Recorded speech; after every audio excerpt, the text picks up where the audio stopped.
सोचते हैं, विचार करते हैं, क्योंकि ये भगवान ने कहा मनुभव, ऐ मनुष्य मनन करने वाला बन ना, कि चीज को लेकर ना, जैसे मंत्र को लेकर उसको मनन चिंतन करो, इसका क्या अर्थ हुआ, इसका क्या, इदम का क्या अर्थ है ना, इदम वर्चो अग्निना, इदम का अर्थ ये है वर्चो है, बोलना भी, वाणी भी है, अग्निना किसको बोलते हैं, मतलब इसके, और फिर इसके गूढ़ रहस्य में जाना चाहिए ना।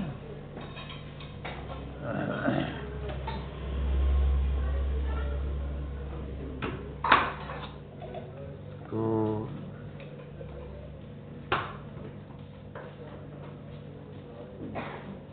और दीक्षा देते समय भी भगवान ने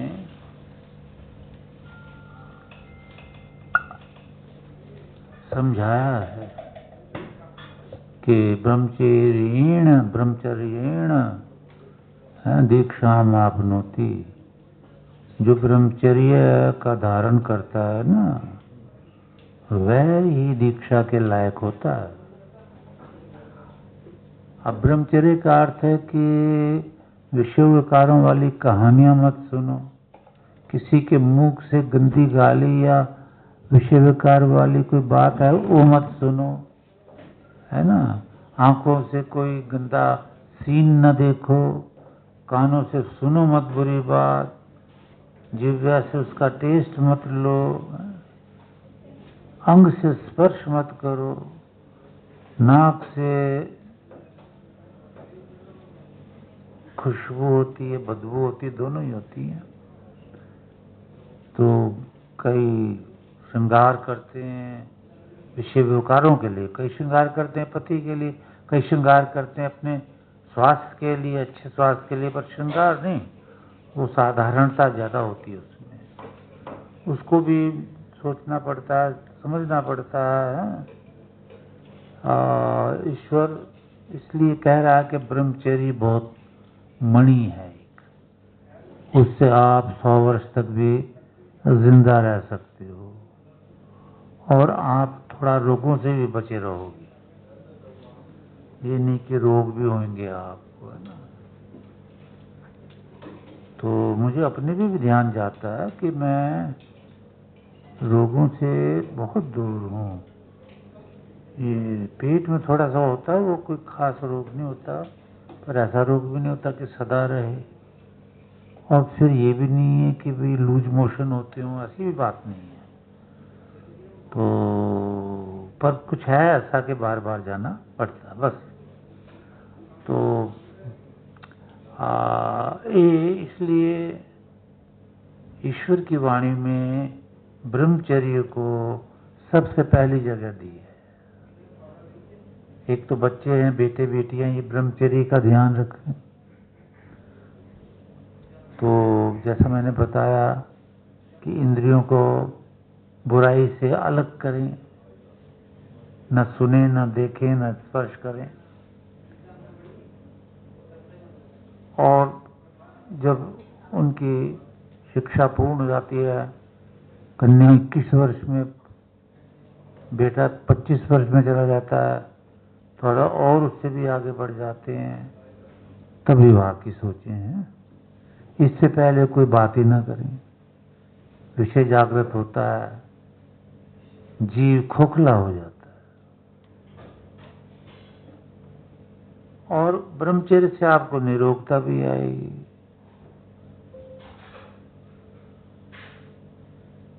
तो इसलिए ईश्वर ने इन मंत्रों में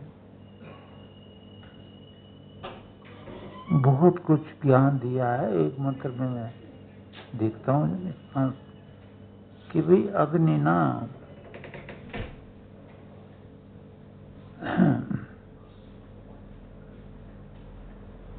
परमेश्वर ने अग्नि दी है, और अग्नि का अर्थ परमेश्वर भी है। तो अग धातु से अग्रणी जो है, सबसे पहले तो आप विचार कर लिया करो, जो बहुत ही ज़्यादा विद्वान बनने की इच्छा करते हैं तो वो लिख लिया करें थोड़ा हिंट, और उसको लिख के छोड़े ना, फेंके ना, बार बार उसको रिपीट भी करते रहो ताकि दिमाग में रहे और आप विद्वान विदुषी बन जाए, दुनिया आपकी तारीफ करे। कई कहते कि ऐसी इच्छा नहीं है, ये इच्छा विच्छा कुछ नहीं होती है। जब फूल खिलता है तो उसमें से अपने आप खुशबू आती है, गुलाब के फूल से या और भी जो खुशबू वाले फूल हैं। इतर की खुशबू को ये नहीं कहना है कि भाई हमें नहीं चाहिए। जब उधर से निकलोगे ना जहाँ इतर बिकता है, खुशबू अपने आप आपकी नाक में आएगी। तो जब ब्रह्मचर्य आदि की शिक्षा पूर्ण हो जाती है और उस पर जीव वो करते हैं, मतलब आचरण, तो आप में से अपने आप खुशबू आएगी अपने आप। मैं देख लो, इतनी कोशिश करी मैंने जीवन में कि मैं गुप्त रहूं, नहीं रह सका। हमारी बेटी जया की जो पत्नी है, क्या नाम बेटी का, रश्मि ने मुझे इस बार बड़ा प्रेरित किया कि आप पद्म भूषण के लिए काबिल हैं, मैं कागज पत्र बनाती हूँ तो आप पद्म भूषण लो। मैंने हाँ कर दी कुछ दिनों में फिर मेरे को याद आया, अगर मैं प्रसिद्ध हो गया तो ये तो बहुत बुरी बात हो जाएगी, मुझे नहीं चाहिए ये, है ना। फिर मैंने मना किया। आप लोगों को कहता ही रहता हूँ कि मुझे प्रसिद्धि नहीं चाहिए, सिर्फ विद्या फैल जाए, है ना, सिर्फ विद्या फैल जाए, हमें ये चाहिए, हमें जनता का कल्याण चाहिए। तो इसलिए मैं ये समझा रहा हूँ कि उस परमेश्वर से दत्तम दिया हुआ है ना, परमेश्वर ने एक दान दिया हमें, चारों वेद विद्या। ये जो इदम वर्चा वर्चस्व, ये तेज, ये जो ब्रह्मचर्य का तेज है, ईश्वर ने हमें दिया है। मतलब जो ब्रह्मचर्य धारण करेगा उसमें तेज आएगा, मुख से भी रोगों का नाश होगा उसके। अगर वो गलत नहीं देखता है, बाहर सीन कोई गलत नहीं देखता, न सुनता। अब टीवी में लोग न जाने क्या क्या गंदे देखते हैं, सुनते हैं, उसे ब्रह्मचारी कैसे कह दोगे आप, हैं? वो तो पाखंडी है। तो उससे उनका अंदर ही अंदर ब्रह्मचर्य नाश हो रहा है और अंदर ही अंदर ज्वाला काम की फूटती जाती है। उसे कोई रोक नहीं सकता, बुराई करने से कोई नहीं रोक सकता। तो इन चीजों से जीव अलग रहा है। टीवी से, टीवी में कोई बुरा सीन आए, आगे कर दो। तो अब भगवान कह रहा है, ये ज्ञान दे रहा है, क्या कह रहा है कि अग्निना, तृतीया विभक्ति है ना, तो अग्निना, अग्नि के द्वारा दत्तम मैंने दिया हुआ इदम वर्चा, ये जो तेज है ना, जो ब्रह्मचर्य से प्राप्त होता है, आगन, आगन में आ जाए मेरे में।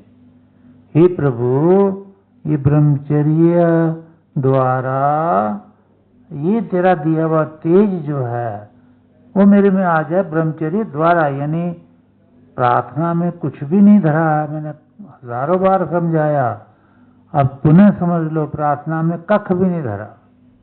हाँ, प्रार्थना जब करते हो और वैसा ही कर्म करते हो, यानी तेज है दिया हुआ परमेश्वर ने, अब उसको लेने के लिए अगर ब्रह्मचर्य कार्य करते हो, कर्म करते हो, कि ब्रह्मचर्य धारण करते हो, आंख नाक कान इंद्रियां सारी वश में कर ली हैं, तो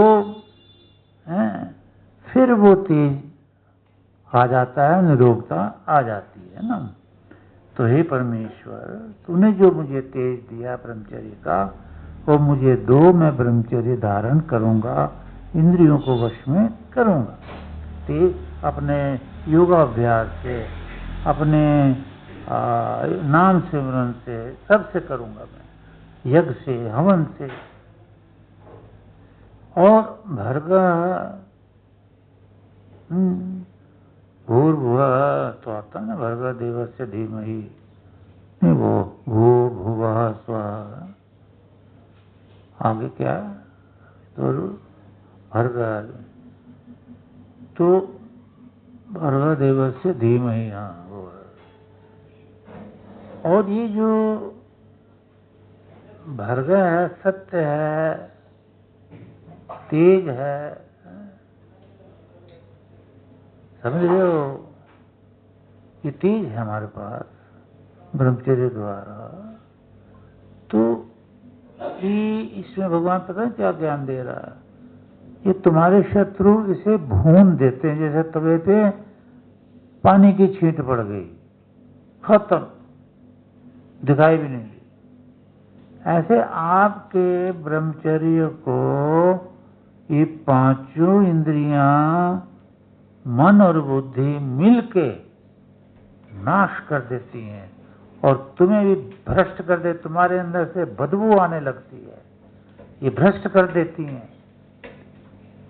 तो इनसे बचो। मैं जैसे कह रहा हूं, आंख नाक कान ये 5 ज्ञानेंद्रियां, मन और बुद्धि, ये 7 सप्त ऋषि बोला है इनको। ऐसे तो इन्हीं से अगर ज्ञान मिले तो ब्रह्मलीन हो जाता है, और यही बिगड़ जाते हैं। कोई मन बुद्धि से कंट्रोल नहीं कर पाता, जीवात्मा इसको कंट्रोल नहीं कर पाती, यही नाश कर देती हैं। तो ये जो भून देते हैं शत्रु इसको, हमारे तेज को, यश और यश और सह, ये सहनशीलता, बल, ओज, तेज, ओजः ओजस्व, कि भाई कर्म करने का उत्साह, कर्म करने को दिल करता है, आलस नहीं करता है, क्योंकि अंदर ब्रह्मचर्य है। लेटने बैठने को दिल नहीं करता, क्योंकि अंदर ब्रह्मचर्य है। तो वयः, ये वयः, ये जो क्या कहते हैं आयु है, वो ओजस्वी तेजस्वी में, मतलब हमारे पास तमोगुण नहीं है, रजोगुण नहीं है, सतोगुण नहीं है, तमोगुण आलस निद्रा। तो हमारा तो जीवन बुढ़ापे तक ऐसा रहना चाहिए जैसे कि हम जवान हैं। विषय विकार के लिए नहीं, विषय विकार तो रोकना पड़ेगा, तभी लगेगा ये शरीर जवान। तो हम जवान हैं और कोई रोग नहीं है। यश कीर्ति चाहिए और आगे बढ़कर कर्म करना, चाहे बुढ़े हो जाएं। वो बुढ़ापा आता ही नहीं है बाबा, महसूस नहीं होता। ओजः ओजस्वी तेजस्वी हों हम, और बलम, बल इतना हो मेरे में कि दूसरा कोई मुझ पे हावी ना हो जाए। मेरे में इतना बल दे प्रभु ब्रह्मचर्य के द्वारा। तो और यानी त्रिंशतम, और जो शरीर में 33 देवता है ना, वो आपको दिखाए हुए 8 वसु वगैरह है ना। तो उस देवताओं में हम स्थित हो, हम उन देवताओं को जाने, जड़ है वो, पूजनीय नहीं है। तो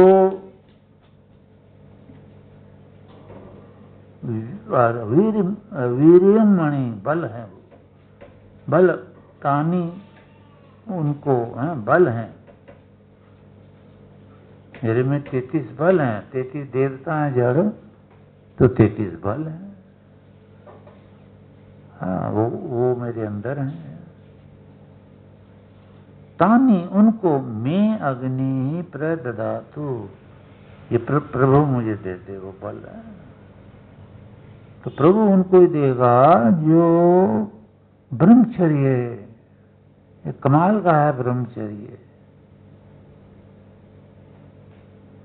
ये आयु को बढ़ाता ही चला जाता है, आगे आगे सरकाता जाता है। तो इससे वर्चस्वी बने हम, शुद्ध बने हम, सहनशील बने हम, ओजस्वी हम, हमारी आयु ऐसी हो, मतलब जैसे हम 24 घंटे चाहे 90 साल के हो जाएं कि जवान हैं, हमें काम करने की, काम का मतलब ये घरेलू काम, योगाभ्यास आदि काम, ये करने की शक्ति है। और ये बल हमें जब हम ब्रह्मचर्य धारण करते हैं तो परमेश्वर देता है। बोलो सच्चिदानंद भगवान की जय।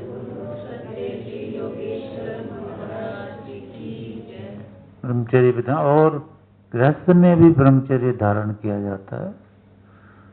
वास्तविक गृहस्थी ब्रह्मचार्य तो वो होता है जो संतान प्राप्त करने के पश्चात पति पत्नी त्याग देते हैं विषय विकार को।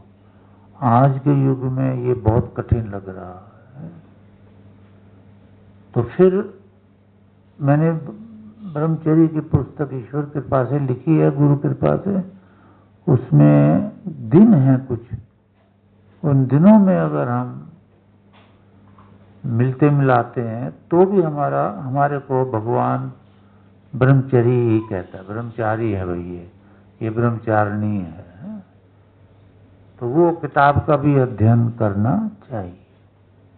अभी दोबारा छपी है, दोबारा छप रही है, ये 2 बार छप चुकी है, क्योंकि इसकी डिमांड बड़ी आई है पूरे इंडिया से, इधर से उधर से, न जाने कितने, 2-2 हजार, तो 4,000 तो छप चुकी हैं, अब फिर छपेगी। बोलो सच्चिदानंद घन भगवान की।